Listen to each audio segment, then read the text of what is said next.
Guy, bonjour. Salut Jean-Pierre. Alors tu prépares un projet complètement givré. Alors le temps aujourd'hui est un peu sibérien. Est-ce que tu peux nous parler un peu de ce projet? Oui, alors ce projet s'appelle The Baikal Race. Il s'agit en fait de traverser le lac Baïkal dans toute sa longueur, en partant de la pointe sud vers la pointe nord. Ça fait à peu près, ça fait même exactement 636 km.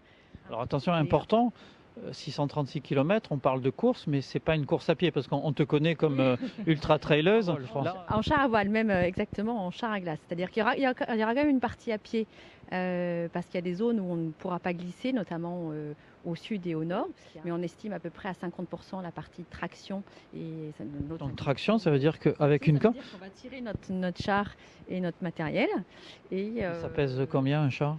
Le char, il pèse environ entre 50 et 60 kg, plus tout notre matériel, donc ça va. Ça fait une centaine. Très chargé, oui, voilà. Alors, on parle de race et de course, mais en fait c'est un défi que vous vous êtes lancé vous-même.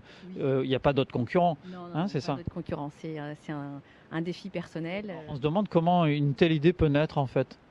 C'est parti d'un rêve de celui qui part avec moi, mon conjoint, Dominique, qui est attiré par les pôles, la glace, et qui a vu des types sur le lac Baïkal en train d'essayer de glisser qu'un morceau de carton. Et il s'est dit, je veux glisser sur cet endroit. Et comme il navigue, voilà, l'idée, ça a été de transformer le char à voile en char à glace. Voilà. Alors il vous faut un équipement un peu spécial aussi, un véhicule qu'on va aller voir. C'est un véhicule, tu vas nous en parler là-bas. Oui. Alors on est devant l'engin. Alors, on a l'impression que c'est un engin d'époque alors qu'en fait il est tout neuf. En fait, c'est les deux, oui. Et en fait, c'est comme si Volkswagen ressortait aujourd'hui son combi avec le même moule de carrosserie, mais avec un moteur. Oui, donc ceci explique cela. Donc c'est un véhicule qui est neuf, mais le design date quand même de quoi? Des années 50 ou 60. Ouais, c'est un véhicule c'est le véhicule de l'armée russe en fait, le Oise. C'est un 4x4 terrible, il passe partout. Mais c'est un moteur qui résiste au froid parce que sinon tu pouvais prendre un 4x4 classique. Ah, j'aurais pu de toute façon prendre un autre véhicule, mais le choix, en fait, quand je l'ai vu là-bas, ce truc-là, déjà j'avais envie d'un combi pour partir un petit peu camper souvent, mais pas un vrai camping-car. Et puis quand j'ai vu celui-là l'année dernière en Russie, j'ai dit c'est celui-là que je veux. Donc quitte à traverser toute la Sibérie pour emmener le char, je me suis dit que j'allais l'emmener sur ce véhicule-là. On va aller voir un petit peu à l'intérieur. On monte? Allez, c'est parti. Son prénom, parce qu'en fait on dit par exemple, pas faire de pub, un Renault Espace, bon là c'est le Oise, mais son prénom c'est le Bouranka.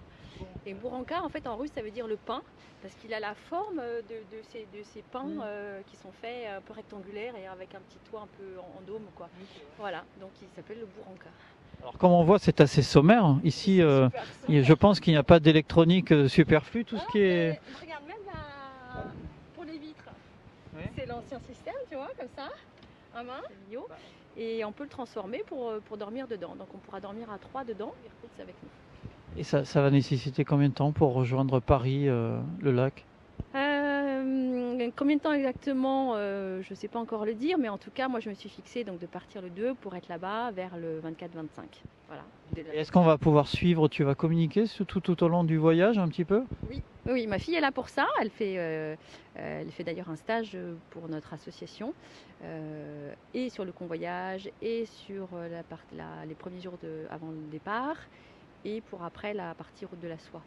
Et on a notre amie Florence Lapac qui est chargée elle, de faire toute la communication sur Facebook. On pourra suivre quasiment en direct, jour par jour, un petit peu l'évolution. Il y aura des photos aussi. Il y aura des photos, on a tout le matériel pour vous envoyer des photos et des nouvelles tous les jours. Voilà, grâce au GPS. Écoute, on va vous souhaiter bonne chance. Ouais. Et puis on se tient au courant.